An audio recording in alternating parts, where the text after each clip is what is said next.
Can you spot these 5 signs of low-grade laminitis? They're a lot more common than you realise, and sometimes they're even considered normal. So in the next 5 minutes, I'm going to explain 5 different signs of low-grade laminitis so you can catch them early and take action. I've made a cheat sheet for you, so you don't need to write anything down. There's no need to sign up for it or anything like that. I just want as many horse owners as possible to get access to this information. For those of you who don't know me, I'm Debs Crozier, founder of the Hoof Geek Academy, where I've taught hundreds of horse people how to recognise the early signs of laminitis so they can stop worrying and protect their horse. This is the second video in a 3-part low-grade laminitis masterclass. We're not talking about acute laminitis. If you have acute laminitis, please call your vet. So the first thing we want to look out for is the digital pulse. Part 1 of this series is all about the digital pulse, so we won't go too deeply into it here. Just to say that your horse should obviously have a pulse, but not a digital pulse. The digital pulse is a sign of inflammation. If that pulse is bounding, please do call your vet. That would be a sign of acute laminitis, not low grade.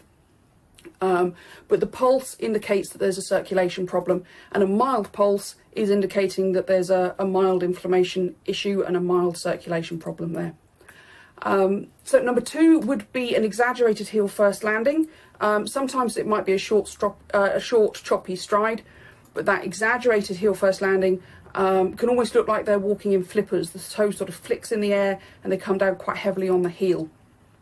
The shortened stride will be almost like they're on hot coals. This is one we more traditionally recognise, where they're tottering around. So the evasion, you know, whether they're flippering the toe up or tottering around, it depends on where the discomfort is.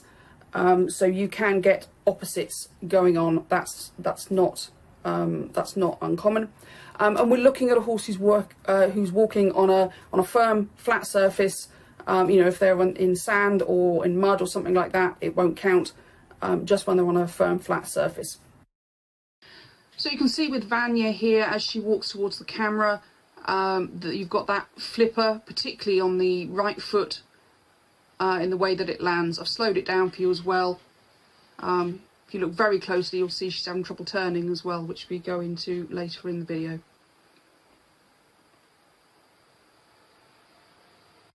So a camped under stance, almost like standing in a V shape, like you can see here, where the front feet are behind the vertical and the hind feet are in front of the vertical.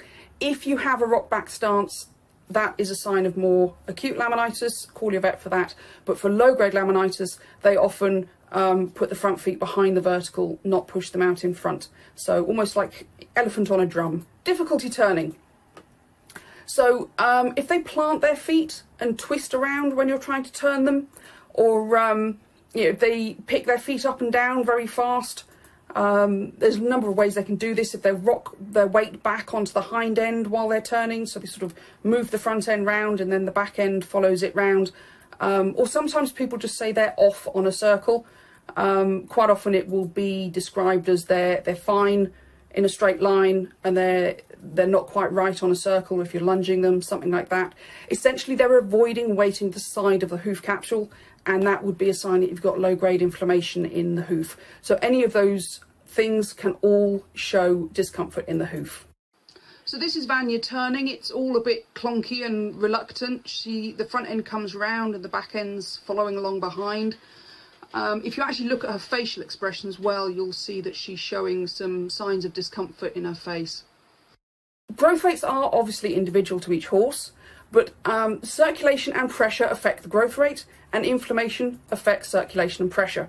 So your growth rate can be too fast or too slow. So if you have an extra speedy growth rate, which is not normal for your horse, or if you're getting no growth rate at all, you know, and they're very, very slow growing, that could be a sign that you've got inflammation. Naturally, growth is slower in the winter, a little bit faster in summer, and each horse is individual, so you do need to decide whether this is unusual for your horse. But this particularly attractive photo here of this awful foot, this was about 4 weeks growth. The foot looked relatively normal 4 weeks before this. So when I say they can grow fast, they can grow very fast. So yeah, growth rate, is a big one. You may need to discuss that with your hoof care practitioner. So this can feel quite overwhelming. I've rattled through those quite quickly. Like I said, there is a cheat sheet for you. Don't need to sign up. You just click the link or visit hoofgeek.com/LGL.